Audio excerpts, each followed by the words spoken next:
This is episode number 95 of the Homeowner Show. Whether you're DIY or looking to hire, we're here to help you find the best information and options for you and your home. My name is Kevin Hackett, and here with me is Craig Williams. Hello, and welcome to the Homeowner Show. We're glad that you could jump on the old bandwagon. Jump on the bandwagon. Here you are. Glad you're here. For the Homeowner Show. That's right. So, how you doing, Kev? Man, I am fantastic. Yes? Yes. Why? I don't know. I need to know what it is so that I know if I have the power to take it away. All I know is that today was one of those days where you're in the office and you're like, I got nothing to do. So I got an intern now. Uh-huh. And so I just let him do all the work. You got every reason to slack off now. Yeah, so I'm letting him do all the work, and I looked up and I went, well, we don't really have much to do today because it's already all done. So all you got left to do now is get the old Corona. Well, you know what? If that happens, I'm blaming you. Okay, I'm cool with that. Yeah. I could be a what is it when you asymptomatic, right? Oh yeah, that's probably me anyway. I think I already had it back in February. Not real sure, but I couldn't breathe and I coughed a lot. There you go. So anyway, I'm probably Corona Kevin. Yeah. I actually heard a deal today where a doctor was saying, I can't remember who it was. Don't ask me to remember facts, folks. But the general idea was like, look, at this point, you've been exposed to it. It's not that you haven't been exposed to it. It's that your immune system worked properly. Yeah. I would hope that my immune system worked properly. And I'll tell you, like, for me, I'm the guy that if I get sick, I get really, really sick because I don't get sick. And so whenever I do, my body's like, and I hate you. So you're going to get sick. You're going to be done for like 3 days. You're going to run a high fever. I mean, I was a kid that at one point I was running like 105 fever. Right. I'd be taken to the hospital type of that was me, I just didn't get sick that often. When I did, it was bad. So all this Corona stuff is front of mind. We just got back from a trip to Arkansas to Fairfield Bay, Greers Ferry Lake, which I love because I moved from there basically. It's beautiful. Yeah. It's absolutely. Which I talked to several locals while I was there, and apparently they were like, according to like active cases of coronavirus, they're like number 2, like next to New York. Ugh, and it's crazy. So, and here was the other crazy thing I heard from that doctor was like apparently like 70% of Americans are vitamin D deficient. And so is that just because we're not outside enough? Well, that's part of it. But then what happened is you put everybody in quarantine and tell them don't go outside. Yep. So then they're still not getting vitamin D, which, compromises their immune systems even further, which makes them more vulnerable. So all this kind of stuff. See, I don't know. My kids ought to be fine then because I was like, go outside. You need to go outside for a little while. And we're not giving you the code to the electric lock. That's right. Those Schlage locks that we reviewed way back when, they did their job. I kept my kids outside. That's right. But no, man, we took a trip. Which is we didn't fly, so we didn't have to like quarantine ourselves. Right. But congratulations. Being able to go somewhere, huge accomplishment. Yeah. No, it was. There wasn't. They were still in phase 1, so there were no restaurants really open. You could go to them, but you had to have face masks, and we didn't have any face masks because we were planning on hiking the whole time we were there. Didn't really occur to us. But man, what a fun trip. Yeah. And so my big thing was waterfalls. I just wanted to go see a bunch of waterfalls. There's a ton of waterfalls there. But honestly, the first one we went to, did you chase them? I did. Did you? I did not follow the advice. Okay. Just of who's saying that? TLC. TLC. Yeah. Sorry, girls. All right. I'm sure they're listening right now. They're huge fans. Yeah. So, although they probably ran out of their one-hit wonder money, I don't know if they own a home or not. So, yeah, who knows? But so I chased the waterfalls. Yeah, good. Congratulations. So, and it's not as bad as they made it out to be. I may do it again. Yeah, you also found the rivers and streams, didn't you? I did. Okay. Which is how I found the waterfalls. This song makes no sense. Yeah, no, they're idiots. Yeah, I don't know what they're talking about. No. But anyway, the first one that we went to was just and it wasn't really a waterfall as much as it was a massive spring just shooting out of the side of a rock that met up with a stream that was already there. And the water was probably like 55 degrees. Yeah. And we went in, me and my son kind of went up to about our chest. But there was a huge disclaimer by the spring that said, whatever you do, don't drink the water. And then it went on to explain, because the mouth opening of the spring was massive. And it was probably 15 feet in diameter. Wow. Yeah, it was big. And they said what's gone on over the years is it's become a bat cave. And so as the bats die, they fall in the water and then they poop in the water and they do all this, all the guano in the water. So it's really not healthy to drink that water. Unless you want the Rona. Yeah, the bat Rona. That's where it comes from, y'all. It comes from bat Rona. So we didn't drink the water, but we got in the water. Yeah. And I love getting in cold mountain pools and yeah. So I climbed all the way across it and yeah. Now, we did a lot of hiking. How did you keep your youngest daughter out of the water and safe? I did tell you about that. Yeah. So there was a second waterfall after that one, and my youngest is 5, is an extremely good swimmer. She actually prefers to go underwater, and she can probably go, I don't know, 30 or 40 yards holding her breath. Yeah. I mean, she's an incredible swimmer. And so she saw the second waterfall and just wanted to get in the middle of it. And so I had to latch my arm onto a rock and hold on to her so that she could get out in the middle of this waterfall, which is she just wanted to get out in the middle of the water. And so my wife's over here, she's like, I'm not looking, I'm not watching. I've already told you not to do that. You're obviously not listening to me. So I'm just dangling this 5-year-old because she was going to do it regardless. So I was like, well, you got to hang on to Dad. Yep. So we did. And we got some good pictures of it. Yeah. So... Well, she's going to do what she wants to. Well, yep. I mean, she's got a mind of her own. As most people do, she just really listens. We don't call her Porcupine for nothing. That's true. So that's true. She earned that badge. Yeah, definitely. Well, cool. It sounds like a fun trip. It was a fantastic trip. I highly recommend it if you ever get the chance. Greers Ferry Bay, Mountain View, Clinton, Arkansas. It's a fantastic resort destination. Honestly, yeah. Yeah. So y'all did one of the things that I kind of recommended. Mm-hmm. I mean, I didn't really realize where y'all were going, but once you got there, I was like, you got to go to Mountain View. Oh yeah, which you were already planning on kind of going through Mountain View, but I was like, you've got to go to Mountain View on a weekend in the evening and go downtown, because it is one of the most unique experiences that you will ever have. Because when you show up there, depending on when you get there are probably already people there in just these locations around this downtown area, and there's people circled up around them. They bring their chairs, and there's these little gazebos everywhere, and they're all playing bluegrass music. Yep. They're just all, singing and well, they might be offended by that. I mean, actually, because it's folk music is what they say. It's definitely folk music, but it's bluegrass. It is. They're playing a lot of bluegrass. Yeah. So, yeah, and I actually had a lady, I posted some pictures up of that, and I had a lady reach out to me, saw my pictures from Mountain View. I was sitting around with some guys playing, and she sent me a little note and said, yeah, my uncle is so-and-so, and we used to play with him there all the time. Wow. And she said it like I should know who he was. And I was like, so I better look this guy up. And I looked him up, and he's like this famous folk songwriter. He's written over 6,000 songs. What? Yeah, it's crazy. I'll have to show it to you later on after the show. And she was like, yeah, me and my sister used to go sing with him all the time in Mountain View. That's crazy. It was crazy. Saturday night, I mean, I bet you there was 500 or 600 people in that town, and 200 of them had guitars and fiddles and upright basses, and so cool. And I'm kind of sad you didn't have your guitar with you, because you would have been welcome to join in. So I'll tell you real quick, just short. I went to the music shop because once I saw what was going on, I was like, all right, maybe I do want to join in. Yeah. I'll buy something if I have to. So I walked in the store and I kind of walked around for a minute and I didn't see anything my size.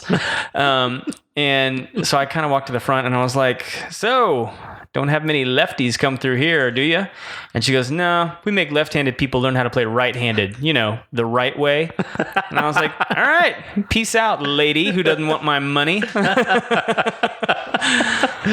Wow. I'll take your guitar bigotry elsewhere. Yeah, you might as well bind your feet while you're at it, Gosh. Wow.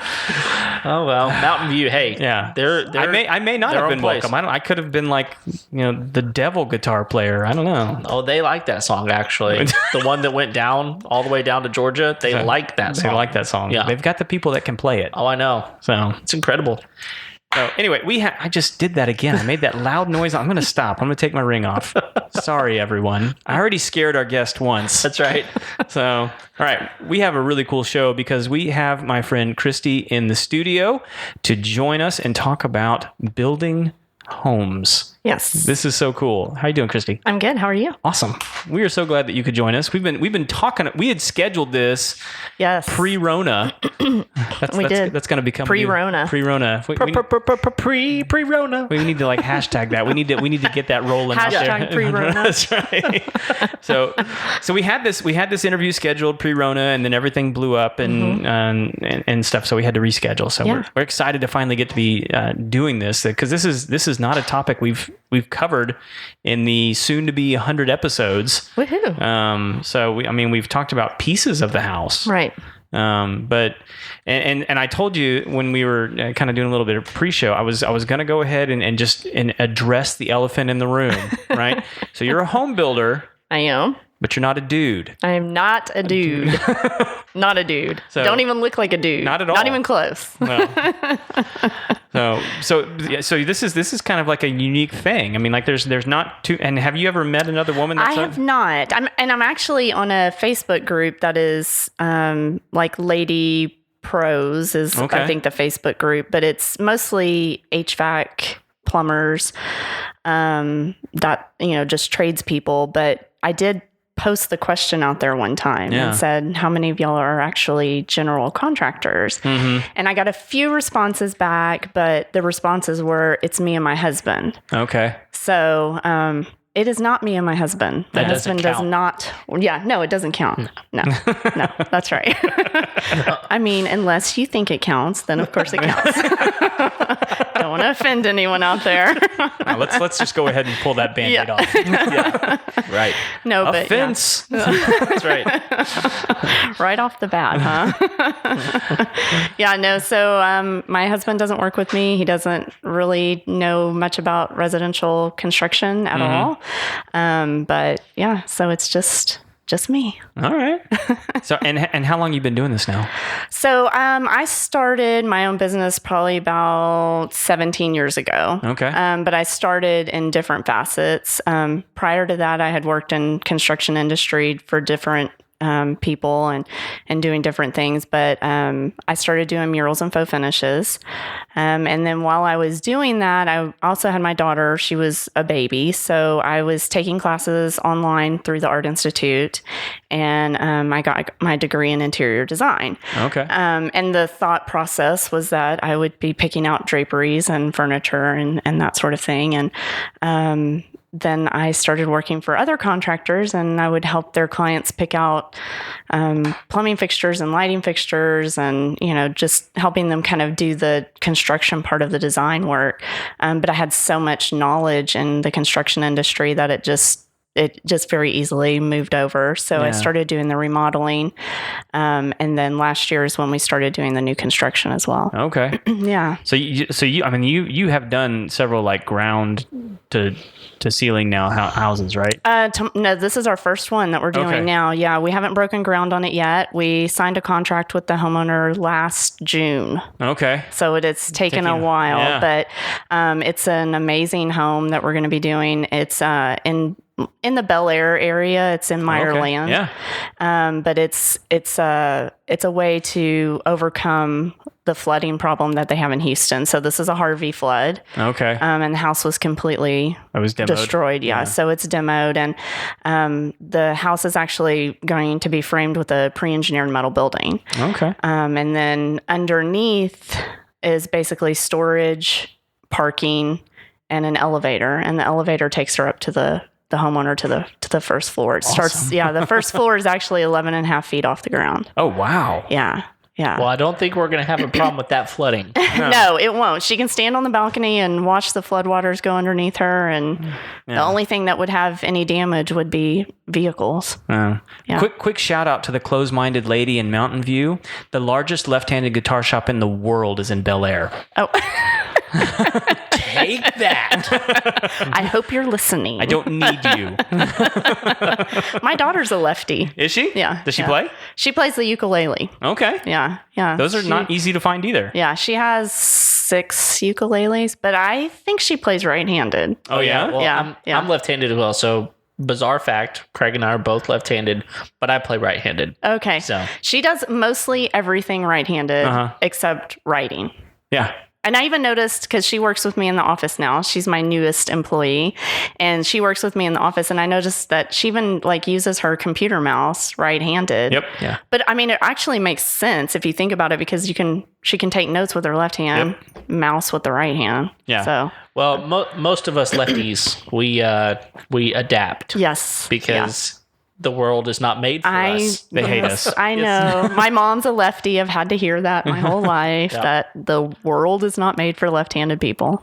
All the doors are backwards. Unless you're a first baseman or a healer. That's right. Or a pitcher.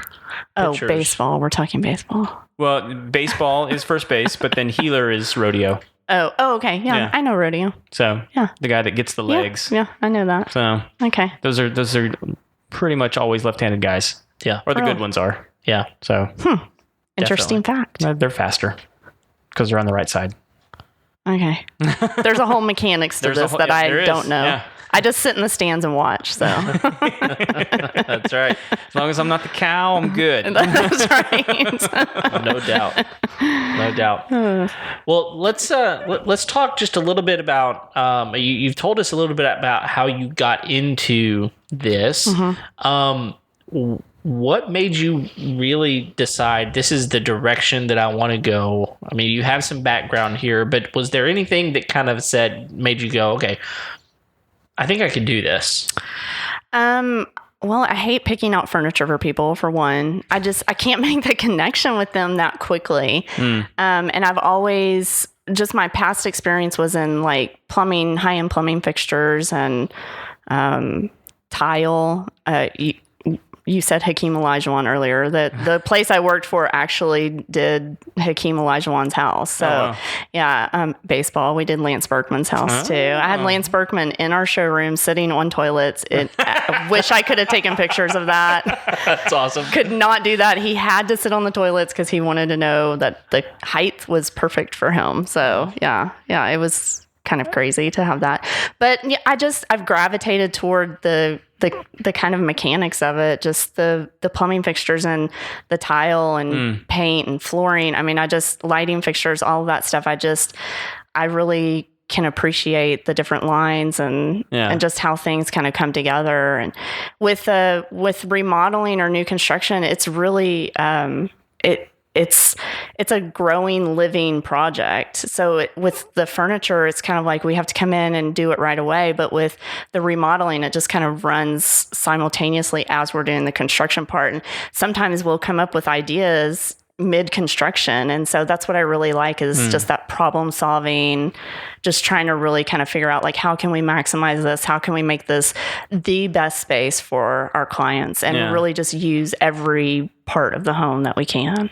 So you mentioned plumbing fixtures and Lance Berkman sitting on the toilet, which I hope he doesn't listen to this show. We'll that was find a long out. time ago. I actually hope that he does. To be honest, he is a homeowner. We need him to confirm. That's right. No, but Kevin and I had a theory, and I don't know if how many episodes ago we talked about it, but like we actually had this theory that because of the whole toilet paper crisis that was going on, we were going to see a surge in people having an interest in bidets. And today I sent Kevin, what was it called? Tushy? Yeah. Which is a plumbing fixture attachment for the toilet that turns it into a bidet. Yeah. Have you seen people like asking about these? So we actually do a lot of what we call bidet seats. So it's your regular toilet, but we actually attach a seat to it that has all the functions of a bidet. Yeah, that's what the Tushy thing is. Yeah. That's exactly what it was. And it we were goes doing right those under your before tushy. this. Yeah. Some people really, really like them. So yeah, I did one for a client and she said that that's pretty much the only toilet in the house that everyone uses. Oh, wow. It's in her master bathroom. Yeah. Some of them have plugs, so you have to put electrical in there, but some of them don't. So it just depends. Well, I was actually, I was on Facebook this afternoon for a few minutes, and one of my friends she was ranting, which she does every once in a while. It's really funny to listen to her rant, but she was ranting about toilet paper. So she went into the grocery store, found toilet paper. She was really excited, but it was $39. Holy and it was cow. like, it was 30 rolls of toilet paper, but it equaled 120 mega rolls. And she was like, toilet paper math. yeah. And she was like, I don't care how many mega rolls it equals. Only one roll goes on my dispenser at a time. So I paid about $1.50 for every single roll that I got. That is way too much toilet paper. She's like, I'm going to Amazon and seeing if they got the bidets back in stock. Yeah. And then that segment was over, and I was like, bidets, like that's twice in a day that I've heard about a bidet. Yeah. So, We've done them pre-Rona. Is that what we're calling it? Yeah, pre-Rona. Pre-Rona. Hashtag Yeah. pre-Rona. Yeah, we did it. We did it pre-Rona. So yeah, we don't need to say that very often because then I'm going to have to sing it. okay. Let's not say that very often. All right. I'll take that out of the vocabulary right away. Still hashtag. Yeah, absolutely. No, I think this is going to be a thing. I mean, like I really do. I think a lot of people are going to be like, you remember the toilet paper shortage? Yeah, that'll never happen again. I will never be without toilet paper again. The real Rona crisis. Yes. I see them in lots of clients' homes. I just don't know that they use them or not. But I think it'd be nice to have that as the option if you couldn't find any paper. Yeah. So we've done them. They're not for everyone, but yeah. Is it a pretty big expense if you're redoing a bathroom, I guess, is that a pretty big expense to add on? Not really. I mean, if you get one that has a plug that has to plug into the wall, then we have to run electrical in there, but that's not a huge expense. There's some sheetrock repair that goes into that, you know, unless you just happen to have a plug in your where your toilet is. Right next to the toilet. Yeah, it's ultra safe, actually, I tell you. I mean, when you think about it, you get one of those that has a little plug for your phone, hey, you don't have to leave. Never leave. You could do this show. That's true. That brings up a whole nother conversation. I'm glad I'm doing this the now acoustics and are not amazing. later. Hey, whenever I start singing the pre-Rona song, it's so much better. Oh, goodness. See, you were nervous and didn't even know we were going to be talking about bidets, and you know exactly what you're talking about. This is crazy now. This is what I came on here to talk about. Toilets. Thanks, guys. As she's preparing for this show, she was like, all the things they're going to ask me, bidet never crossed your mind? No, toilet talk was not what I thought we were going to do. That's what we could call the bidet, the Rona modes. The Rona That's so, man. Why? I don't know. We've got a new line, guys. That's right. We got a new product. There's Tushies. Kristy's going to install them for us. That's right. And they're not going to need an electrical outlet. Yeah, no electrical. Of course not. Of course not. They're Totally safe. They're going to be self-charging, actually. Oh, jeez. Yeah.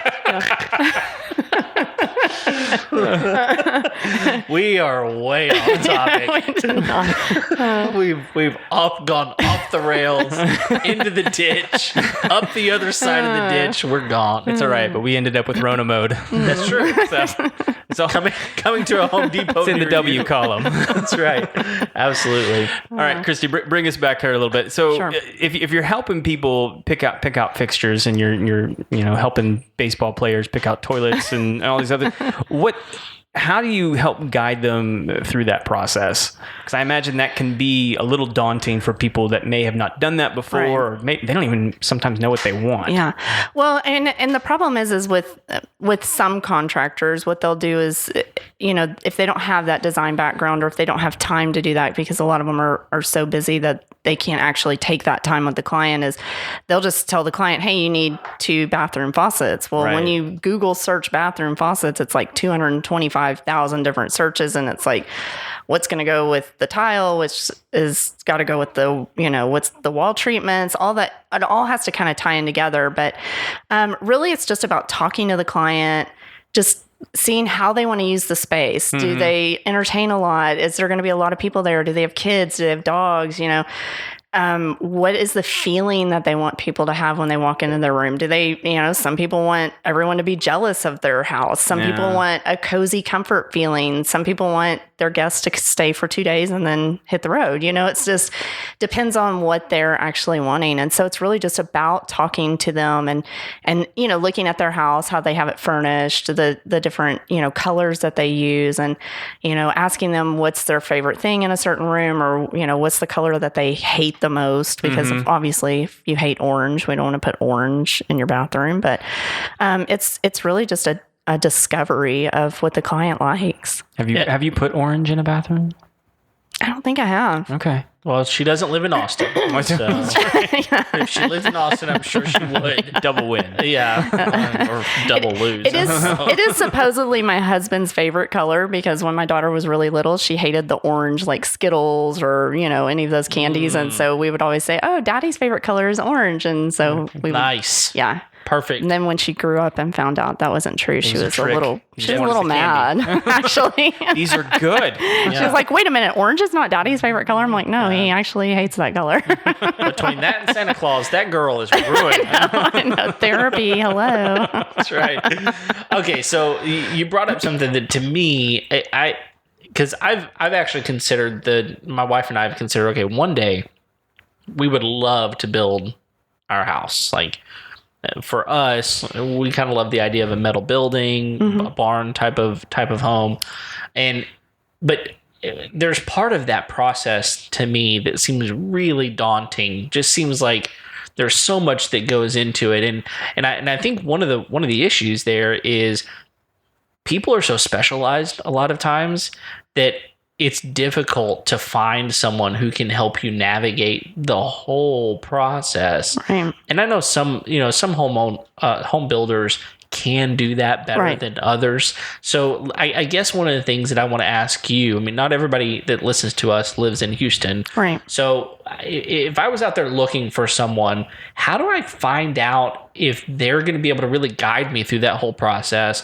or if I'm going to be stuck, 100 days into this going, I wish I would have done something different. You know? Yeah. You really need to ask your contractor questions. You need to ask them what the process is. Most contractors are going to have a certain way that they work. And so you need to say, hey, do you have something that tells us where we go from here? What is our next step? What's the process? And, there are some great builders out there that have design centers, and they have people that work in the design centers. So if they say we have a design center and you'll be able to come and pick things out, then you kind of know, okay, these are kind of my options. The only issue with having a design center is you're kind of limited to whatever it is that they have. Yeah. If you're using someone like me, I'll keep going and looking for tile until we find the perfect tile, one that I think should go in the home, but also something that you love. So, and you just really have to ask your contractor, how much of this work am I going to have to do on my own, and how much are you going to help me with? Yeah, and I would assume that on some level, all of this really depends on you as a person too. How involved do you want to actually be? Because I would assume that there are some people out there that's like, listen, here's the type of thing I want, but I don't have time. I don't have the energy. I just want it to be wonderful. Yeah. And I'm sure that's frustrating on some level to you as the builder, but then there's that whole other spectrum, and you just kind of have to know about yourself. Like, I want to be super involved in this, and I'm real picky, or I'm not real picky. And because, like you said, those design center places, they're going to sell you their stuff. Right. And they're getting a commission off of that, and they're getting a cut, right? Yeah. And so you get, 4 choices of colors, Right. and that's really It's the here's only our thing. door styles. Pick one of the door styles. Here's backsplash tile. Pick, you've got 10 to choose from. So And there's not necessarily anything wrong with that. No, because a lot not of at times all. they're very popular Right. styles Yeah. and things Yeah. that people typically are going to choose, right? And your home's going to turn out beautiful that way. I mean, it's still going to be very, very pretty. But what we are more about is custom remodeling, custom new construction. Everything that comes into your house is a new idea. We're constantly looking at, even Pinterest. Pinterest is an amazing place to look at new ideas. I mean, there's tons of stuff to look on there. So I'm constantly on Pinterest looking at it, finding new client ideas, even if I don't have a particular client yet, just trying to see kind of what can we do to make the next house different. Because, we do kind of get in trends a little bit. A lot of people right now, everybody wants quartz countertops. And so they're very pretty. And I love the quartz. It gives you that white look that, everybody's kind of going after. Talking about like the black and white look everybody's going for. Yeah, kind of the quartz countertops it's a man-made material, but it kind of mimics marble. Right. And it's durable. It doesn't stain. So, it's a great choice. But I don't want to do that in every home. Right. So if I feel like it's a perfect fit for your home, then yes, I'm going to say, hey, I think that quartz is going to look fantastic in here. I've done a few kitchens with it lately, and it's just been beautiful. But then there are some people where I'm like, I think you need a little bit more warmth. You need to kind of add a little bit more texture, visual texture. And granite is one of those things where it's just timeless. Granite's going to last forever. So you just have to really talk to your client and find out what it is that they want. Yeah. And there's Pinterest is interesting too, because you can think that you have a really unique idea. And if you go look on there, you're probably going to find 100 versions of that. Yeah. I remember when we were doing our bathroom, one of the ideas we had was doing a whiskey barrel sink. Oh yeah. And we're like, oh, that's kind of a unique. And then there was 100 of them on there. You can find those everywhere. What are you talking about? Yeah, no, And you had a great idea that everyone else had. Yeah. yeah. Yeah. Well, and it's true. It does. There are a lot of things where you think you have the unique idea. So, and you just, it's hard to have a unique idea now. There's so many creative people now and so many, and there's so much information, because if you think about 20 years ago, you may have thought you had a unique idea, and if you didn't, there was no way to look that up. So unless it was in the Encyclopedia Britannica, Right. you did have a unique idea. Well, So. I think even though you see it on Pinterest, it doesn't mean that it's not a unique idea. Because most people aren't willing to because once they get the price tag for those unique items, it becomes completely irrational for their budget. Right. And so for us, with the barrel, it wasn't the cost of it. It was just this is hard. Yeah. That's not an easy thing. Right. Although now I think you can just buy those sinks with it. Yeah, you can. Yeah. You can. There's guys out like there. a whole kit. Yeah, they make them for you. But those are. I think when I looked at them, this was several months. It was $1,500 just for that whole thing. Yeah. So, which if I had to make it. Yeah, that's probably what I charge. And they're probably using an authentic whiskey barrel. Right. That's been, you can tell everybody, oh, this had whatever awesome whiskey in it. Mm-hmm. Yeah, but I don't drink whiskey, so I can't tell you what that awesome whiskey is. But one of the beauties about Pinterest though is that even if you do have a mostly unique thing, idea out there, you have the ability to refine that. Right. And it's someone's probably done that better than you would have imagined doing it. And so just getting ideas about how to do that really well. Yeah. It's really great to take someone's idea and maybe even improve on it a little bit. Well, and sorry. And even on the other sense of that, it's sometimes I'm troubleshooting something. I'm like, I don't know how we're going to finish this off. And so then I'll look at Pinterest and be like, oh, look, that was kind of interesting how they, used this piece of molding here. Or, it does give me ideas that maybe I'm not using it exactly how they did, but I can look at parts of the picture. Mm-hmm. And that's really what I tell my clients too, I'm like, send me your Pinterest boards because everybody's making a Pinterest board. Right. So send me your Pinterest boards because I can learn so much about them from the Pinterest boards and pick up on themes. Because you'll start to see things are kind of the same and they're kind of working together. And it's like I could really pick from any of these and we would be fine. But I do in that because when you look at Pinterest boards, sometimes you can see like where a trend is kind of coming and that's something I try to stay away from. I don't want to spend $35,000 remodeling a master bathroom and then 5 years from now it's dated and they're wishing they would have done something different. Yeah. So it's kind of my job to say, look, this is you're kind of on like the front end of a trend, which is fine because then you've got 10, 15 years. And, or if you're on the tail end of a trend, I might say, okay, we're kind of, people are kind of shying away from those colors or those types of fixtures. Well, and so you're kind of on the front lines of this stuff. What are some trends that you see kind of going by the wayside? Gray. Nobody wants gray anymore. Okay. Which is funny because for a while, that's the only thing people were doing was gray, right? Yeah. And so what happens is you don't know what's going to necessarily be a trend.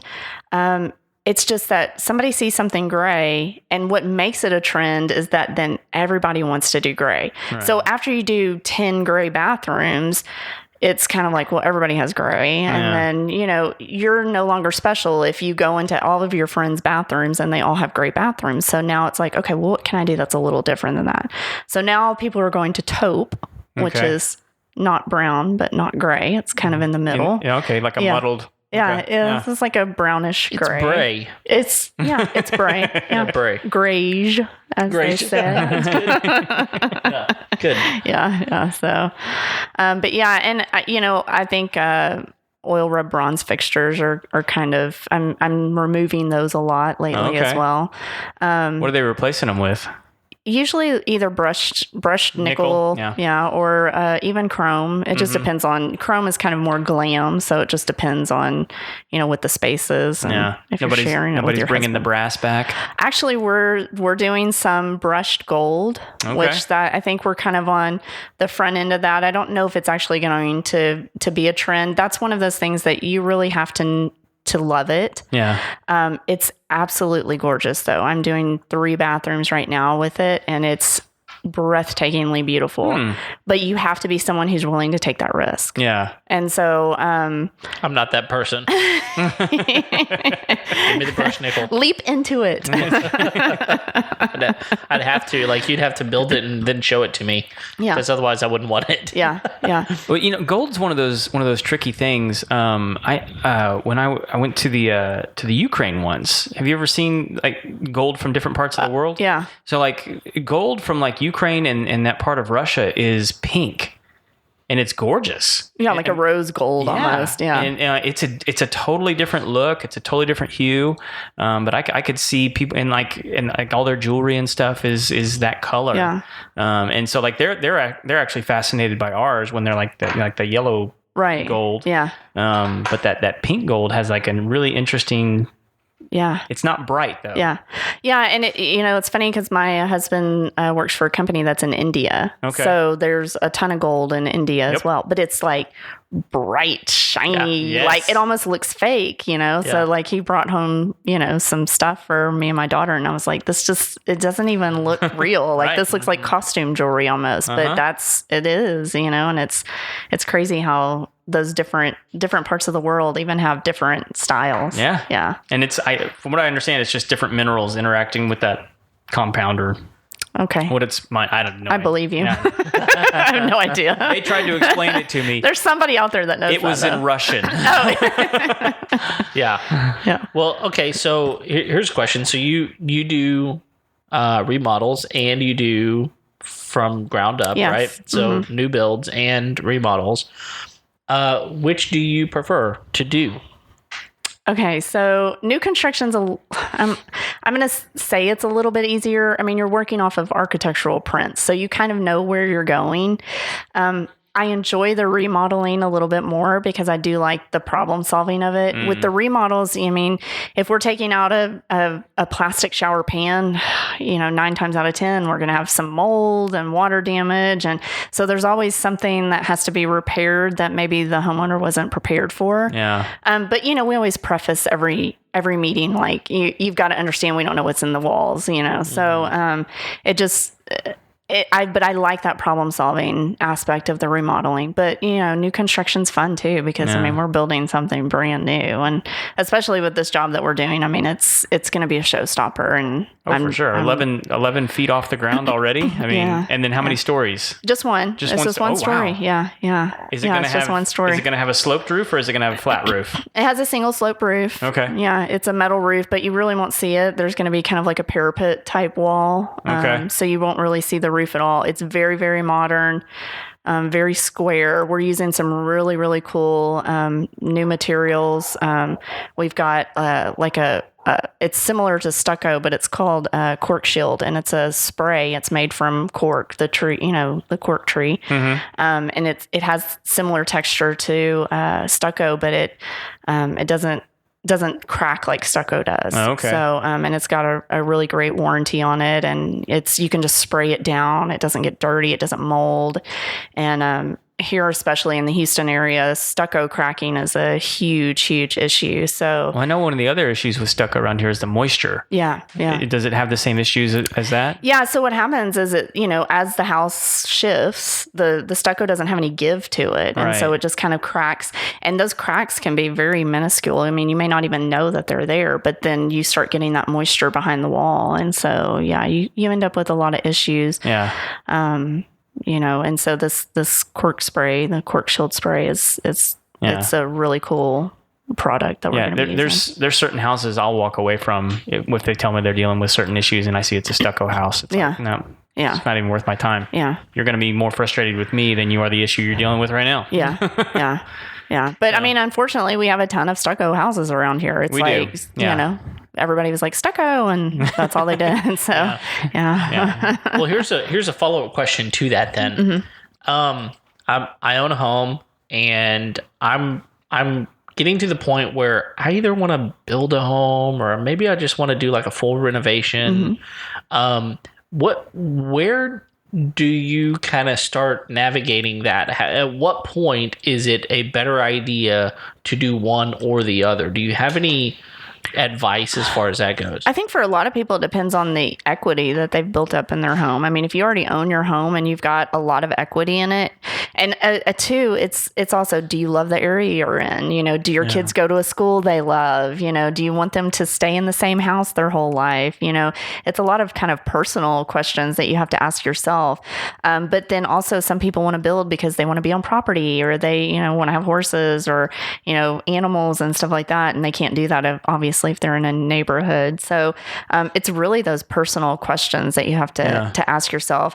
Sometimes it doesn't make sense to do the remodel because it's going to cost more than if you just went and bought another house. And we will advise people of that. We may say, look, you may need to just find another house that kind of fits the way your family's growing now. I certainly don't want to take someone's money and remodel their house and them not have enough value in it because we are concerned about the return on investment of our remodels that we do. So we do try to advise our clients, if they're in a specific area, what types of fixtures and stuff like that they should be using to stay within the value of their neighborhood. So. Yeah, I think those are all like really important questions to just on regular ask yourself anyway. I mean, like, do I like the neighborhood? Right. Do I like the school? I mean, because like my wife was never interested in living on property. Yeah. And if you ask her now, like you could give her $1 million home, and if it was right next to somebody else's house, she'd probably never take it. Yeah. Now that because she's realized that this is what she really likes, even though like she hated our house. That's why you go and remodel it. I fixed that problem. Yeah, that's for sure. Yeah. Well, and that's probably one of the first questions I always ask someone is, how long are you going to stay here? Yeah. Are you remodeling this house so you can sell it next year? Then we're not going to do some crazy specific, custom tile treatment in the shower that not everybody's going to love. But if you think, hey, I don't know if I'm ever going to move from here, then that's when we can really kind of get really into the design factor and just really just do something that you love. Because it's really about what you love. It's not about what I like or what the trend is or what's popular right now. Any of those things. It's really about doing what you love, what you want to see in your home all the time. Yeah. Yeah. Well, one of the things that we love to see in each of the homes is good plumbing. And the way you have good plumbing is you hire a good plumber. Every time. If you want bad plumbing, don't hire Paul the plumber, because he will not do a bad job at your house. He will do the best job at your house. They may call us about that one. Yeah. I don't know if this is a good plug.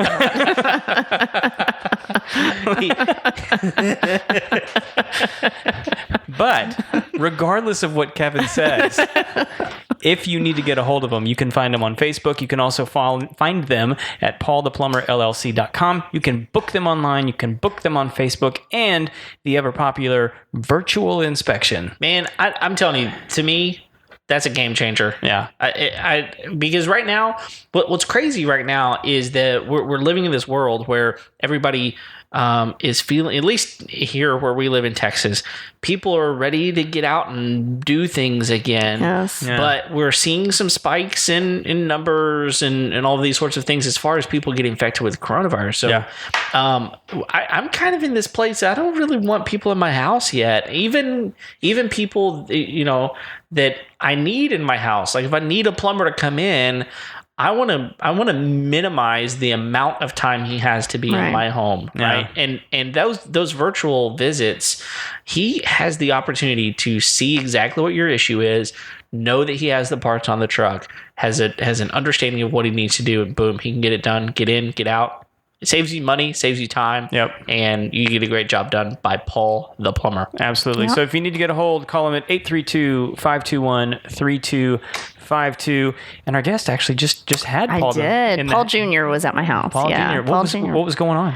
Oh, I had some faucets that were, turn it on and it never turned off. So we had the other faucet do the same thing, and Paul the plumber fixed it for us. So I just texted Deborah and said, help me, please. So Paul Jr. came out. He knew exactly. I mean, it literally took him 30 minutes to fix it. Nice. Wow. In and out, done. And now I don't have to share a sink with my husband. So. So the marriage is going to make it. Yes. Okay. Yeah. Okay. Yeah, we're good. That's funny. That reminds me of that. So look at that. Good plumbing saves marriage. That's right. Yeah. That's your headline. Yeah. If your marriage is in the toilet, call Paul the plumber. And he will install a bidet. And we're back. There we go. Rona mode. It's a Rona mode. The Rona mode. That's right. Well, it reminds me of that video from Ricky with the faucet where she pulls the up vegetable, the vegetable sprayer. She pulls it up and the garbage disposal comes on. Oh my god! Oh, I remember seeing that. Yeah, I remember seeing that. That's crazy. It's pretty hilarious. Yeah, yeah. She sees some crazy stuff on inspection. I just don't want to buy any house she's ever in because she always finds the craziest stuff. Yeah, that's true. Like at least she finds it. That's the good thing, right? Yeah. So just crazy stuff. What were we talking about before? Well, we were talking specifically about, remodel versus build new. And I think you really hit on a really important thing there. And that is, what do you love about where you're living? And what do you really not love about where you're living? And is the total cost going to wind up actually being better? But you hit on something that I was curious about. You said, depending on how much equity you have in your home. So if you own your home or if you're, close to owning your home, do you think it makes more sense to stay at that point? I think so, because then you have the equity there in your home. A lot of people are taking equity lines of credit to do the remodeling. So we see a lot of that in our industry. And if you're so close to owning your home already and, you want to do $100,000 remodel as opposed to selling and then going to, build a new house. Of course you're going to get that equity when you sell, but at least you're still in the same place. You don't have to move. So, and sometimes the remodel is going to cost a lot less than what it would if you went to a new home. You may end up realizing that once you buy property or land, wherever the neighborhood is that you want, that you're going to really kind of like jack the price up a little bit. So, yeah. It's just a personal thing, and it really just depends on what you're feeling about that house. And there's a lot of knowns about the place that you live, right? You've lived there especially if you're close to owning your home. Right. Unless you came in and paid cash or something for it. Right. There's a potential that it's like the more I know about something, the easier I can make a decision. And so, and your neighbors. So, when you move to a new neighborhood, that's a new thing. It's like, you don't know if you're like going to build a house next to, the crazy cat lady that you're going to hate. So, and then you got to live next to her for 30 years. So. That's right. Good luck. Good luck. I unfortunately cannot check that out for you. So, if that was something I could do, knock on doors and be like, are you crazy? Because if you are, then we don't want to build a house here. How many cats do you own? If you need some of those cats to disappear, I might be able to help with that. Yeah, one of those signs that says I swerve for cats. I'm a professional nature kidnapper. Okay, if you listen to our show and love cats, we love you. Right, that's right. We just not necessarily. We appreciate crazy cat people. That's right. We do not discriminate against cats or dogs. Dogs are better though. But we just know. Just my personal opinion. Yeah, which happens to be the right one in this case. Well, so what room in the house makes you most excited to kind of get your hands on? Master bathrooms. I do a lot of master bathrooms. Yeah. So what is it that you see a lot of people wanting to change about? If you're doing a lot of them, obviously people are unhappy with the one that they have. So what are they wanting to change? What are they trying to make feel different, look different? So we kind of got into a thing, in the 80s and 90s where everyone wanted cultured marble. And you probably have seen it. It's like a plastic wall covering that's in your shower, and people really, really hate that. And so they're wanting to change that. And another thing we're seeing is, the kind of built-in tubs. A lot of people are wanting to do a freestanding tub. Kind of reminiscent of that clawfoot tub feeling, but not, a little bit more modern take on it. Yeah. Those are cool too. Yeah. And then of course everyone wants to raise the height of the sink, of the counters. They want to do the taller counters. I don't like that. I'm 5'4". Okay. And my husband has the tall counters and I have the shorter regular ones, and I like the shorter ones because I am short. Well, we compromised on that in our bathroom. So the countertop is still low, but I did one of those raised bowl sinks. Oh yeah. So the sink itself is actually still high, but the countertop is normal. Yeah. So that was a little different. But so what else in the bathroom are you, so I was going to say the freestanding tubs. The ones I've been really interested in lately have you seen these Japanese soaking tubs? So instead, and it's sometimes they're made out of wood and they almost look like a barrel. Oh yeah. Okay. But instead of being long for like you to like lay down in, they're deep and narrow. Oh, so you like sit in it? Yeah. I have not done that yet. You haven't done that yet? So you can find it on Pinterest. Can we do it in a whiskey barrel though instead? It'd be a pretty big barrel.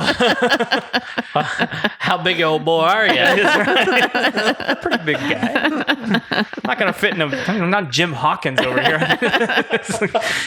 Peering out through the apple barrel. Come on. But yeah, no, they're and they're usually freestanding. Yeah. But they just look, to me, they look really, and apparently they're really popular in Japan because they don't take up as much square footage in that room, which is why we were looking at them, because our bathroom's a little on the small side. Yeah, that might work for some people because they still want to have that tub experience, but they want larger showers. That's the better thing. Yeah, well, good luck washing your feet. Right. What do you You'll do? drown. You got to put your foot up by your head and get out of the soaker. I don't know, honestly. I mean, because they have a seat in them I think it's more for relaxing. It's probably not for bathing a as much. cleansing. Yeah. They use the hose outside for everything else. I understand. I get You could use the bidet to wash your feet. Stick your foot in there. Hey, I'll do whatever I got to. Turn the pressure to high. That's right. It would be warming too, because the bidets do have warming water. So, yeah. Oh wow. Yeah, they have all kinds I'm of rethinking features. this whole thing. They have lights on them, so you can see. You don't have to turn the light on. If Tushy's not a sponsor of this show after this episode, I don't know what else to do. I mean, we've done everything we know to do. We're advocating for the bidet. That's Come right. on. Right. I'm going to send this episode to them. We fired all our bullets. Yeah. We got to change subjects. Because I got visual Stuck on ideas in my head. Well, and so you did mention I think I think you're right. The freestanding tub with the combo walk-in shower. Right. Yeah. So what are you kind of seeing with people doing different with their showers? I mean, oh gosh, showers are kind of one of those things where it's really a personal thing. So I've seen some crazy stuff. Yeah. I mean, we've done multiple hand showers and rain shower heads and body sprays and. When you say body sprays, is that the multiple nozzles from a bunch of different directions? Yeah, and they're all kind of positioned, lower than your head. So but I see those and I think, what value does that have? Well, it kind of has a massaging effect to it, kind of like a jacuzzi tub would, if you've got that water kind of squirting out. And they usually have diverters on them where you can turn them on and off. Yeah. You can, decide how many, if you want all of them. It just depends on how you have your plumbing done. Which can get complicated. It can, and it gets expensive too. So, that's one thing we have to kind of think about when we're talking about budget is how intense do we need to make the shower? But Paul the plumber, what is your budget? Give you a great yes, that's right. Quote yes, and price. yes, and definitely. All that. Yeah. So I mean, we did a shower and it was a Harvey flood, and that shower was 8 feet by 8 feet. Oh. Whoa! Yeah, and it had the rain head, 2 shower heads, 2 hand showers. So, and I mean, 2 benches, 2 big, huge benches in there. So that's a family size shower. It's a huge shower. Yeah. It was a huge shower. It's like a mud room. It was awesome. Yeah. That's a closet. I mean, that's bigger than a lot of other rooms. I think my son's room is smaller than that. Really? He's got a pretty small room. Oh. It's small. He's not the favorite. Well, does he listen to the show? No, he's the smallest in our house. Okay. Obviously, we give people's rooms based on their size. Okay. Who doesn't do that? I'm so confused right now. I don't know. I have one daughter, so she gets. Well, other than us getting the master bedroom, but she thinks she should have a master bedroom. Oh, of course. Don't they all? Yeah. Well, she's a good kid. That's a trend I've seen is where they a lot of houses. What do they call that? Is a double master. A double master. Yeah. Is that what it is? Okay. Yeah. It's one upstairs, one downstairs. Yeah. So that kind of tends to be. I mean, it's live-in-law quarters or something right. like that. Yeah. And people do have that because they are thinking, what about my parents? What's going to happen if you lose one parent and then you have, one that's still here? A lot of times a big house is too much for one. Even if it's a husband or a wife, that's a lot for one person to take care of. So you can see a lot of what we call a casita, which is like a mother-in-law house, where they have their own small space, but they're still connected to the home, or like you're saying, a double master bedroom. Yeah. I was talking to someone today, and you actually know a relative of this person, Craig, but They built this. Decipher who this is. Yeah, no, you won't. How mysterious! You won't be able to. Do they wear glasses? Maybe. 21 questions. We're gonna figure out who this is right now. So their family built this house, and the upstairs has 2 bedrooms, a bath, and a living area, and an outside entrance. So the idea was you can, now there's also inside entrance. I mean, Right. you can get there both ways, but the idea was my kids are going to grow up and they're going to maybe go to college in a similar area so they can have their own space. Right. So there's a lot of design things like that you're not going to get if you just go buy a house. Yeah. If you want something special like that, you're going to have to get a custom built home. Yeah, yeah. It's very rare. I mean, there are some houses that may have like a garage apartment or something like that. But yeah, we do see a lot of that where people are just adding on, even if they have a house that they really love and they have, 3 kids or one on the way or something like that. And then they're like, we're just outgrowing this house, but we really, really love it. So, let's do an addition. We're working with a client in the Woodlands now that her mom, lives by herself and she wants her to come live with her, but she wants her to have her own space. So, she's going to have basically like a little apartment that's attached to the house where she can come and go into the house, but they can also kind of, go to their separate quarters whenever they want to and still have privacy. Yeah. Because, I mean, especially with older parents, they don't want to feel like they're a burden, which is crazy because they've taken care of us and now they feel like a burden. But they don't want to have that feeling. But you're right. Even with, teenagers that are in college, we've thought about that with our daughter. She's 17 and, if she wants to go to school near here, we always want her to have a place to even just come home to during the summer and still have her own privacy. Because if you think your kid goes away for a semester to school and then they come back and now they're living under your house for the summer, it's a totally different experience. Yeah. My folks actually did that when I left for college. They had put on an apartment in the garage. Yeah. And it was very clear that I was not welcome back in the home. They did that for themselves, not for you. You can come visit, but that's where you're staying. Yeah. Yeah. So we had the house that I lived in Arkansas. There was a really nice shed in the back. It was a metal building, and it was insulated and paneled on the inside. And so we went ahead and put an air conditioner on it, and so it was heated and cooled and everything. And my mother-in-law made a joke one day. She thought it was a joke. She said, that'd make a perfect mother-in-law quarters. To which I said, that sounds great. Like anytime you come visit, you can sleep out there. She didn't think it was funny though. So anyway, I slept out there for the next week. That's right. There wasn't even a bed, but whatever. It was fine. Cold concrete floor. You were just like Jesus. I was just giving her what she wanted. But she didn't. She didn't go for it. No. So, anyway, what have we not talked about that you think might be important for people to know? Of course, you're going to ask me this really, out of all the things in the world that I could possibly tell people, what is it that you need to know? I would just say, kind of trust your contractor. You've got to find a trusted contractor. Do your research. Make sure you're Googling your contractor. I mean, that's a big deal.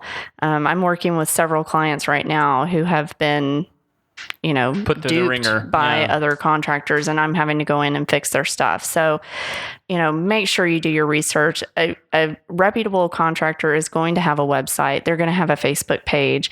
They're going to be able to give you information about their general liability insurance. They're going to have references. So ask those questions and don't be afraid to really interview your contractor. Yeah. I've lived in the Conroe area my entire life. My parents live here. Both my sisters live here. I'm not going anywhere. So then that's something that I always talk to my clients about. I'm a Conroe native. So, Go look me up in the yearbook. That's right. But, also asking about their subcontractors as well. Who do you use? Make sure you're using somebody that has trusted subcontractors. You don't want just anybody in your house, because as a general contractor, I can't be on site all day. Sure. I have 11 projects right now. So there's no way I can be at every single one of them, even every day. Yeah. And so, you just kind of have to know that there are going to be people in your house whenever your contractor's not there. And you just really need to make sure that they have trusted people. And I do, my guys have worked for me for quite some time. And, it's a little different with me being a female, because I do have to be with these people alone. So that kind of already tells you that they're trusted if I feel comfortable with them. Sure. Yeah. No, that's actually a really good point. But I don't let anybody in somebody's house that I wouldn't let in my own house. There you go. So I'm actually curious as to what is one of the most unique things you've put in or done in somebody's home? Oh gosh. You thought my question was bad. I know, right? Y'all are really making me think here. So this was actually a project I did as a designer with another contractor, and we actually the house when this client bought the house, it had a jukebox. Okay, and it was kind of one of those rounded jukebox, and it had its own little cubby hole under the stairs that was like a rounded cubby hole for it. And so the contractor took a 100-year-old beam from a house that he had just torn down and cut it up so that you could make a door on it. So we had this removable door. So because it was right in the living room, so it's kind of weird to have like a jukebox in your living room. But it was a neat feature in the home. So we kind of put this really cool door on there so that you could remove the door and play the jukebox when you wanted to, and then put it back. That's cool. Yeah. Was it like an old LP jukebox? Yeah. Wow, it still worked? Yeah. It was cool. fantastic. It was really awesome. Yeah. It was great. It had all the kind of cool neon kind of lights on it and everything. It was a really neat feature. That's honestly the only thing I don't like about jukeboxes is like the neon. Yeah. That's like, well, and it's cool when you were playing it though, but like when, at somebody else's place. Right. Yeah. You don't, not something you want to see all the time. Honky tonk, it's fine. Yeah. In my house, it's, yeah. can float your boat. That's fine. Yeah. That's actually that trend is really kind of coming back to own a jukebox. There are a lot of people out there that are refurbishing jukeboxes, and they can get really pricey. Yeah. Even just vinyl records. I mean, my daughter has a record player, and she buys vinyl records. That's a big deal for her. Well, like this Zenith that you're sitting in front of right here. I mean, that's an old 45. Oh, yeah. And like it's crazy to try and fix those. I mean, that's a tube powered 45 radio, and like you can't buy parts for that thing anymore. Yeah. No. It's crazy expensive to try and fix those things. Yeah. So it's hard to even find them, let alone fix them. Yeah. So I mean, all I've gotten that one to do is light up. Which you don't want it to light up, so you've already said you hate that. Well, no, on that one it's okay. That one it's okay. It's like I like that look. I don't like, but when it's like all neon and yellow and purple and says Bud Light. Yeah. I'm not gonna have bad beer and bad lights. Exactly. It's a double whammy. Yeah. Sorry, you Bud Light drinkers. Yes, I love you too. You can hang out with Cat Lady. That's funny. Well, cool. Well, and this has been a really good episode. I've really enjoyed hearing from, especially when it comes to contractors specifically, not just tradespeople, but contractors specifically. It's rare to find a female influence. Yeah, and so it's really wonderful to see how successful you're being in this, and that's exciting for us to hear that, but also just to hear the perspective of a female is really refreshing for us. It is a little different. I mean, I won't say it makes me a better contractor. There are some fantastic contractors out there. Sure. So, I do listen a little bit more. And I think that's the one thing that I could, if I had every male contractor out there, that's the biggest thing I hear from my clients is we're so glad we have you because you listen. Yeah. And a lot of times the clients feel like if you're not listening, you're not really taking in what it is they want. You're just there to do the job and get out. Yeah. And so you really have to want to take the time to get to know your client and really learn a little bit about them. So, I always say it doesn't make me better. It just makes me different. Yeah. But yeah, I mean, there are certain things that, I just do because that's my personality. Yeah. I really enjoy my clients. Well, and I would imagine, I'm guessing here, but I would imagine most of your clients that you end up dealing with are female. Yeah. I usually do end up dealing with the wife. That's usually how it works. And because I've heard so many women tell me that they had such a hard time dealing with their contractor for the very reasons that you're talking about. Right. Like they couldn't connect. And I imagine you kind of have an advantage in that regard, that most remodels end up dealing with, the woman of the house. Right. Or, so. And it's hard sometimes when I walk in and they see this, 5'4" blonde, the husbands are like, well, we're going to see how much she knows, and so they start kind of asking me technical questions. And once which is hilarious because they have no idea what they're talking about. no, they have no clue, because I'm thinking, if you know all this, then why am I here? Exactly. Yeah. But once they hear me talk and they realize, okay, she does know what she's talking about a little bit, then that's when they kind of give it up and let the wife kind of make the decisions. And really, I like to work with both. I like to work with the husband and the wife. Sometimes I say I'm a marriage counselor as well, because it's like the man's like, I want carpet in the bedroom, and the wife's like, no, I don't want carpet. So it's like we really have to kind of like, sometimes I'm like, just give him what he wants, and we'll get it back somewhere else. We'll make a good compromise so that you guys get both of what you want. Hardwood with a rug. Yeah, that's right. That's right. That's what I always say. I was like, put a rug down, and then the husband's like, I don't know about this. I'm like, trust me, it'll be fine. Yeah. So, but it's a difficult position to be in, but I love what I do. So I'm passionate about it, and it's fun for me. I have fun doing this. I mean, it's stressful. Yeah. I mean, I'm tearing people's houses up, and then I'm standing in the middle of it going, oh, okay, yeah, I got to put this all back. But we figure it out every single time. So, yeah. Wow. Well, good. Well, we would be horrible at what we do if we let you go without doing what everybody loves about this show. The thing that they just wait for, and that is the Final Four. The Final Four. That's right. So these are the Final Four questions that we ask all of our guests every time they come in, and you are not going to escape it. So by we mean Kevin. Yeah. Well, that's just because Craig doesn't know He doesn't remember the questions. He doesn't remember the questions. He does not. So we're going to start off easy. They get harder from here. Okay. But here you go. What is the must-have tool that you will not leave your house without?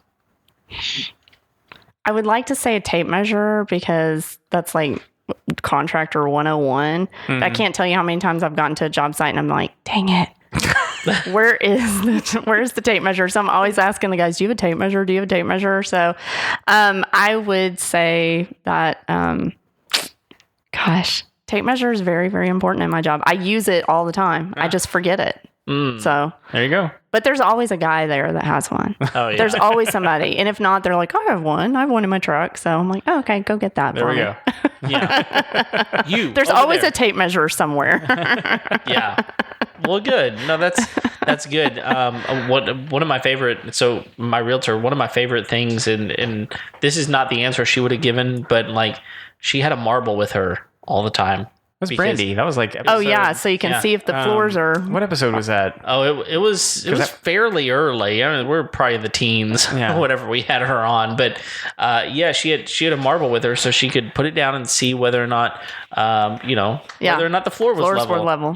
It was brilliant. Yeah, honestly. No, that's a great idea. Yeah. Yeah. All right, for sure. All right, so here's a second question. Okay. All right, what's a job you've walked away from? So again, we've already told you the caveat. It could be a career, or it could be, maybe a project around your house. So what's a job you've walked away from? Okay. So, I mean, it's not necessarily a career, but I, in a past life, was a bartender. Really? Yes. Okay. So we should have made cocktails. I could have made like a really cool drink for this show. How's your old fashioned? Oh, pretty good. Yeah. Yeah. We can be friends. Yes. So, I was a bartender for, actually, that's how I met my husband. We both worked at Bennigan's. Okay. I was a server. Back when those existed. Yes. Wow. Yes. I loved Bennigan's. Yes. I know, right? They had the best baked potato soup. But anyways, so that's where I met my husband. I was a server and he was a bartender. And then I eventually moved up to bartending. And then for a short period of time, I was the manager of a bar. Oh. So yeah. So it's not that I walked away from it because it was a terrible job, but it's just, It's fun. I love bartending. I love talking to people and seeing how drunk they can get. Some people, it's a lot easier than others. That's right. That's true. Well, so here we'll do this. We'll shout out my sister because she just opened a new bar restaurant. Oh, cool. Downtown called Sixes and Sevens. Awesome. Super, super cool place. It was like open what was it, like phase 1 or something like Wow. 25%. That was their could. opening. That was opening day. That was opening. Wow. And it was it was That's fantastic. awesome. So that's cool. Yeah. Shout out. Look it out. Yeah, go check it out for sure. Cool. Sixes and Sevens downtown Houston. I still got to take you, Kev. Yeah, So- I've not been. I've just heard. I've seen pictures. It looks amazing. Anyway, Yeah. Well, we got a trip planned. You should do Yes. a show there. There we go. Well, that's best idea. Now we can write it off. That's right. That's right. Nobody said that. The IRS is listening, then we're in big trouble. We'd have to make money before that was possible. That is so true. That reminds me of a Seinfeld episode. I don't know. You can write things off even if you're not making money. That actually makes better sense for yourself. Hey, Kramer just said, "Hey, I don't know what it is. They're the ones writing it off." Right. I don't know. All right, third question. Okay. How do you wind down at the end of a long day? I really just like to be at home. Just to be at home with my husband and my daughter and we just sit and watch TV. We kind of Netflix something and just watching TV and just doing nothing because it seems like I'm pretty busy, crazy all the time, running around and driving and seeing people and talking. And so, yeah, it's really just about just hanging out. So what's at the top of the queue on the old Netflix? Oh gosh, right now I'm watching Person of Interest. Yeah. Is that the Jim Caviezel? Is that who that is? I don't remember his name. I know I know exactly who it is. I just can't. Is that his name? I don't know. I don't remember. Yeah, I don't have any clue what his name is. I've So never even seen him before. apparently none of us read people. Yeah, no, I think we no, just- I don't have time for that. Yeah, we don't even like people. Right? Why would you read about it? That's just a joke. I really do like people. So I've heard of the show. I don't know what it's about. Oh, so it's like this man makes a government machine that basically watches everybody on every camera that's ever out there, and he gets a social security number every so often, and then the guy that's like ex-military special forces, he like goes out and tries to save that person. So. Okay, so I think the guy that made the machine, I haven't seen the show, but I think somebody was telling me, I think the guy that made the machine was like the weird, crazy guy off of Lost. Yeah, that's who it is. And then the other guy is Jim Caviezel, the guy that played Jesus. Oh, Well, see, I didn't. maybe you're right. I did not From The connect all Passion. this stuff. Yeah. Let's see. I can play the Kevin Bacon game. I'm pretty good at that. Yeah, I'm trying to read now on the internet who it is here. You're doing the googly? I'm doing the googly. Googling. And so I don't know. Your internet's slow, man. I don't know. Just trust me, I'm right. All right? It's Jim Caviezel. Wow, he played they have Jesus. a huge write-up on that Yeah, they show. do. Well, it does have like 6 seasons. Does or it something. really? Yeah, and each season has like, I don't know, 25 episodes. What season are you in? I think I'm in 3. Is it good? It kind of gets predictable. Okay. But I'm one of those people that like, I started this, I got to finish it. Like, I have to. Although I will say, like, we were watching How to Get Away with Murder. Man, and that show got, I mean, you'd watch one episode and you're like, I'm so confused. I don't know what's going on, but I have got to watch it again. Like, I just got to keep watching it. So, yeah. Well, it is Jim Caviezel. There you go. You did it. He doesn't know much, but whenever he's spot on every once in a while. Even a blind squirrel finds an acorn every once in a while. That's right. All right. Last question, fourth question. So, what's one of the best pieces of wisdom or advice you've ever received? Oh, okay. So I had a former boss who said, if you make a mistake, that's okay. Mm-hmm. You learn from it. If you don't learn from it, then it's not a mistake anymore. Oh. So she would always tell us she knew we were going to mess up on something. Right. It was going to happen. But the lesson is to learn from it and not make that mistake again. So I've kind of remodeling is like that. I mean, mistakes happen, things happen. And, I'll tell my clients, I'm not going to say we're not going to make a mistake, but we will fix it. Yeah. So, a lot of times people will freak out. They'll be texting me at like 9:00 at night. They painted the bathroom blue. We said we didn't want it blue. And I'm like, it's okay.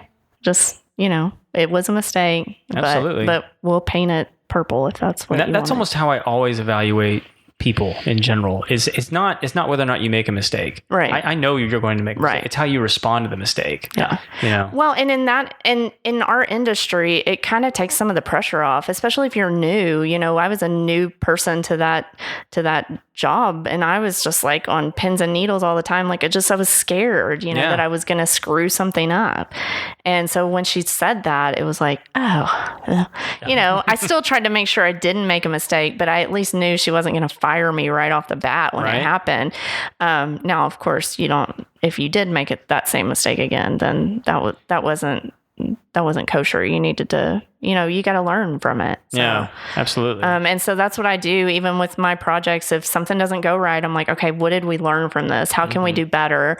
What can we do differently on the next project so that we can make sure that doesn't ever happen again, and just really make sure that we're progressing as a company, and that we're always learning, because that's really what construction's about. I mean, it's learning. I learn something new on every single project. Yeah. I mean, I'm not an expert in everything. I can't be. That's why we have licensed plumbers and electricians. Right. I mean, they spend a lot of time, learning their trade and their skills. So there are some things where I just turn to my licensed people and I say, give me the lowdown on what's going on here. So, but it's a learning experience. And so I always try to learn from every single project that we do. Yeah. And there's even things that you do that aren't mistakes, but like just evaluating. Right. Yeah. And reconsidering can improve. Right. And so like that's just being honest with yourself and going, could I do this better? Right. Yeah. Yeah. Being a real introspective person is a quality that you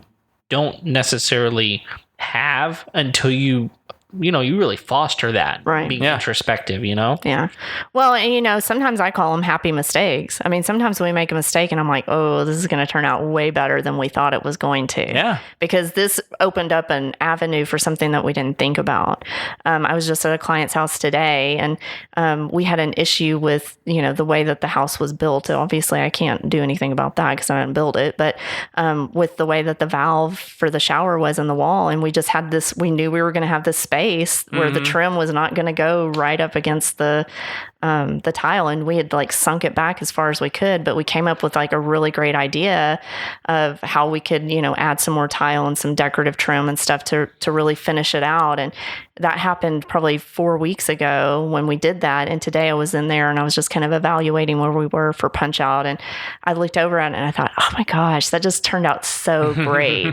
And we wouldn't have had that otherwise, because we wouldn't have thought to do that. And I even told the client, I was like, I think I'm going to intentionally do that on another project, because it actually turned out so beautiful. Wow. So yeah, and we always say that's a happy mistake, Yeah. It wasn't really a mistake. We couldn't do anything about it, but is what whatever. It is. It happened. Yeah. It was the situation we had to deal with. That's right. That's right. Yep. Well, we do actually have a fifth question. Okay. Ooh, and I get to ask this one. Yeah. I remember this one. Yes, every time he remembers this one. How do people get a hold of you if they want to find you? Okay, so I am at expressivebuilders.com. Mm-hmm. I am on Facebook at Expressive Builders, on Instagram at Expressive Builders as well. No Twitter. You see that, Kev? No Twitter. Yeah. Well, she's just smarter than we are. Get that Twitter out of here. And nobody likes it. Nobody really likes Twitter. It's a necessary evil sometimes. But even then, what's the point? It's just everybody flipping the bird. Yeah. I never got into Twitter, so. Did you see what he did there? Were you paying attention? Yeah. Every once in a while, he says something that's clever. That was it. That was it for today. That was the one clever thing he said this entire time, right? Show. Wow. All right. Well, seriously, I said this earlier. Thank you for coming and spending time with us. And I know that this has been helpful for me and Craig, and I'm sure it has been for a lot of different people. So I'm reflecting on all the mistakes I've made. Yeah, that's going to take just a while. Don't make them again. That's all that matters. We don't have enough time in the show to reflect on all of his mistakes. All right. Well, yeah, like I said, thanks for coming. Thank you. And we're going to be putting this out on a Tuesday because that's what we do. That's what we do. Every single Tuesday, Awesome. we have a new episode. And, we just really want to tell our listeners, thank you guys for sticking with us, for, downloading this episode and other episodes. Now, I tell you what, we have really upped our video game recently, Craig. Yes. And so if you are not checking us out on YouTube, that's your own fault. You need to go check us out on YouTube, see how ugly we actually are, Yeah. see how long this beard can actually get, this mustache, before we actually, my wife cuts it off in my sleep or something. I'm really afraid you're going to tie somebody to some railroad tracks. Well, He's the I've thought about prospector. So, go check us out on YouTube and subscribe there. Click Yes. the notification bell, because we've got some little clips that we put out every once in a while that you'll probably want to check out. If you have a lower attention span, we've been putting the clips out. Yeah. So anyway, check us out. Which, like if I you said, haven't seen the what was the name of that one? Weirdest thing you've ever cleaned. yes, That's hilarious. it is absolutely hilarious. So go check it out on YouTube. So just type in the Homeowner Show, we will pop up. And so check us out. Thanks for subscribing. If you have not already, go ahead and do that. But until next time, we will see you later. See ya.